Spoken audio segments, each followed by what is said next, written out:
العزیز الرؤوف الرحیم الامین، اما بعد فاعوذ باللہ من الشیطان الرجیم، بسم اللہ الرحمن الرحیم۔ یا ایھا الذین آمنوا اتقوا اللہ وکونوا مع الصادقین، صدق اللہ العظیم۔ حصول برکت کے لیے درود شریف پڑھ لیجیے۔ اللہم صل علی سیدنا و شفیعنا و حبیبنا و مولانا محمد معدن الجود والکرم وعلی آلہ الکرام و صحبہ الکریم وآلہ واصحابہ وبارک وسلم۔ صلاۃ و سلام علیک یا حبیبی یا سیدی یا رسول اللہ صلی اللہ تعالی علیہ وسلم۔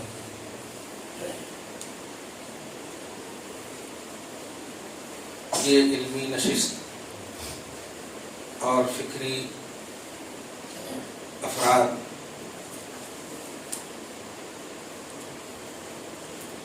اللہ اور اس کے رسول کی رضا جوئی کے لیے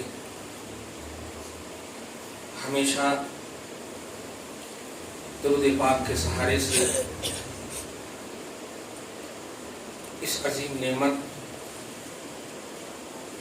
اور فضیلت والے عمل کے سہارے سے بیٹھتے ہیں۔ اللہ پاک ہم سب کی بیٹھک کو شرف قبولیت سے مشرف فرمائے۔ اتنی عظیم اور اتنا بابرکت درود پاک کا معاملہ ہے کہ آپ ہم سب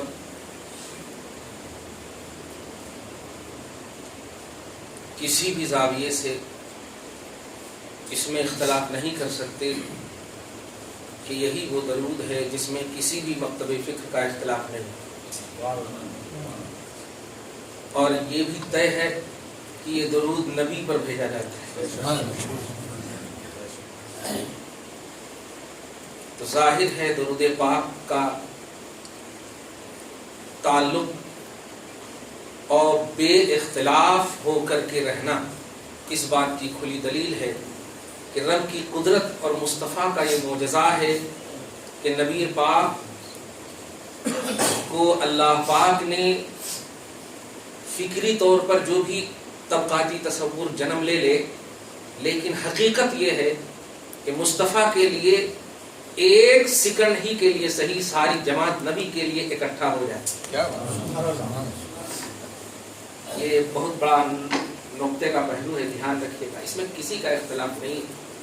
اللہ پاک اس درود پاک کی برکت سے نبی کی خاطر جیسے ہم جمع ہوئے ہیں، خدا پر درود پڑھنے جمع نہیں ہوئے۔ یہ اللہم صلی علی محمد، درود صلی اللہ علیہ نبی کی لمبی بات ہے۔ جتنی بھی درود کے الفاظ بدل ہیر پھیر کر کے بھی پڑھے ہیں آپ، سب پڑھے ہیں نبی پر پڑھے۔ اس کا مطلب یہ ہوا کہ ہم سب نبی کی خاطر جمع ہوئے ہیں، اور یہ بھی خدا کی قدرت ہے کہ یا ایھا الذین آمنوا اللہ نے کہا ہے، تو ہمارا جمع ہونا اس بات کی دلیل ہے کہ ایمان کی حالت میں جمع ہوئے۔ یا ایھا الذین آمنوا صلو، اے ایمان والو تم سب مل کر کے مصطفیٰ پر درود پڑھنا۔ یہ اللہ پاک نے فرمایا، کسی بھی طبقاتی تصور میں اللہ پاک نے ایمان کی کسوٹی پر جمع کیا ہے لا کر کے، اور مصطفیٰ کے لیے لا کر کے جمع کیا ہے درود کی محفل کی شکل۔ یہ اللہ پاک کی قدرت ہے، نبی کا معجزہ ہے، اور آج کی محفل جن کی جانب منسوب ہے ان کی کرامت ہے۔ کرامت کا یہ پہلو نہیں ہے کہ ہوا میں اڑا جائے، کرامت کا کانسیپٹ ہے تقویٰ۔ کرامت کا سب سے بڑا پہلو ہے تقویٰ۔